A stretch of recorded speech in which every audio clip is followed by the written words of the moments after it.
can hear the children playing outside. Someone whistling as they pass by. I can hear the birds as they're singing good morning. I'm loving this feeling. Assalamualaikum warahmatullahi wabarakatuh. Selamat pagi, selamat siang, dan selamat malam untuk semua teman-teman yang menonton video saya ini dimanapun kalian berada. Di sini saya akan menjelaskan tentang keterampilan berbicara. Sebelum lanjut, izinkan saya untuk memperkenalkan diri. Nama saya Indah Dwi Putri dengan NIM 20200201069 dari Fakultas Teknik Jurusan Teknik Industri Universitas Esa Unggul Kampus Harapan Indah Bekasi. Pertama, kita akan membahas tentang pengertian berbicara. Terdapat beberapa pendapat menurut para ahli mengenai pengertian berbicara. Yang pertama, menurut Henry Guntur Tarigan yang menyatakan bahwa berbicara adalah suatu keterampilan berbahasa yang berkembang pada kehidupan anak yang hanya didahului oleh keterampilan menyimak, dan pada masa tersebutlah kemampuan berbicara atau berujar dipelajari. Menurut Tiago Tarigan, berbicara adalah keterampilan menyampaikan pesan melalui bahasa lisan. Dan menurut Nur Hadi, berbicara berarti mengungkapkan ide atau pesan lisan secara aktif. Dan yang terakhir, menurut Nuraini, berbicara merupakan proses penyampaian informasi dari pembicara kepada pendengar dengan tujuan terjadi perubahan pengetahuan, sikap, dan keterampilan pendengar sebagai akibat dari informasi yang diterimanya. Dari pendapat beberapa para ahli sebelumnya sudah saya sampaikan, dapat saya tarik kesimpulan bahwa pengertian berbicara yang menurut saya adalah suatu keterampilan untuk mengucapkan kata-kata sehingga apa yang ada dalam pikiran dapat diucapkan atau disampaikan sehingga dimengerti oleh orang lain.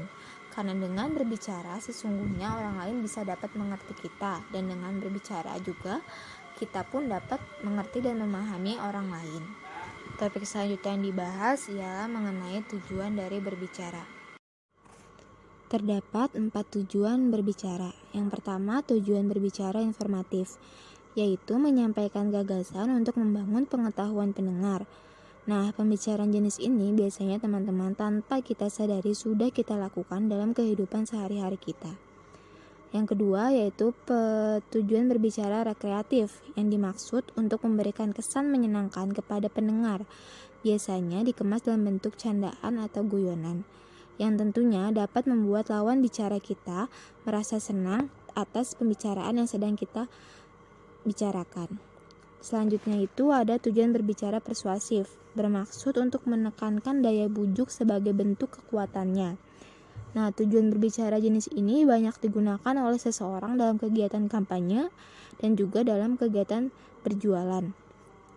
Selanjutnya yang terakhir yaitu tujuan berbicara argumentatif, yaitu bermaksud untuk menyampaikan argumen atau pendapat pembicara mengenai suatu hal yang sedang dibahas dengan lawan bicara. Biasanya ciri khasnya itu pembicara menggunakan bahasa-bahasa yang masuk akal atau menggunakan alas-alasan yang rasional, sehingga lawan bicara dapat mengerti maksudnya. Topik terakhir yang akan dibahas yaitu manfaat berbicara. Terdapat beberapa manfaat berbicara yang dirasakan. Yang pertama itu memperlancar komunikasi antar sesama. Tujuan utama dari berbicara ialah komunikasi, di mana dengan berbicara kita dapat berkomunikasi dengan orang lain. Nah, yang kedua itu mempermudah pemberian berbagai informasi. Seperti yang sebelumnya sudah saya bahas, yaitu tujuan berbicara informatif. Dengan berbicara kita dapat dengan mudah memperoleh atau menyampaikan informasi. Yang ketiga itu meningkatkan kepercayaan diri. Umumnya orang-orang yang pandai berbicara dia sudah pasti memiliki kepercayaan diri yang tinggi. Dan kewibawaan diri tentunya sudah satu paket dengan kepercayaan diri. Yang selanjutnya itu mempertinggi dukungan publik atau masyarakat. Nah, pada umumnya juga teman-teman, Biasanya, orang-orang yang pandai berbicara itu akan dipilih untuk mewakili suatu kelompok dalam menyampaikan suatu pendapatnya, yang tanpa disadari, publik atau masyarakat sudah mendukungnya secara penuh. Selanjutnya itu menjadi penunjang meraih profesi dan pekerjaan. Siapa sih yang tidak tertarik dengan orang-orang yang pandai berbicara? Pandai berbicara yang saya maksud di sini teman-teman bukan pandai berbicara berbohong ya, tapi memang pandai berbicara yang sesungguhnya. Pasti mereka itu akan lebih mudah untuk mencari pekerjaan atau profesinya. Yang terakhir yaitu meningkatkan mutu profesi dan pekerjaan. Pekerjaan dan profesi yang baik tentunya memiliki mutu yang berkualitas juga teman-teman. Jadi, ayo mulai sekarang kita mulai belajar untuk berbicara yang baik dan benar, agar kedepannya kita dapat memperoleh pekerjaan dan profesi yang berkualitas. Konsep besar atau inti dari pembahasan yang sudah saya sampaikan yaitu dengan berbicara yang baik dan benar, seseorang dapat dimengerti dan dapat mengerti orang lain. Tanpa kita sadari teman-teman, terkadang perkataan atau perbuatan kita sudah menyakiti perasaan orang lain.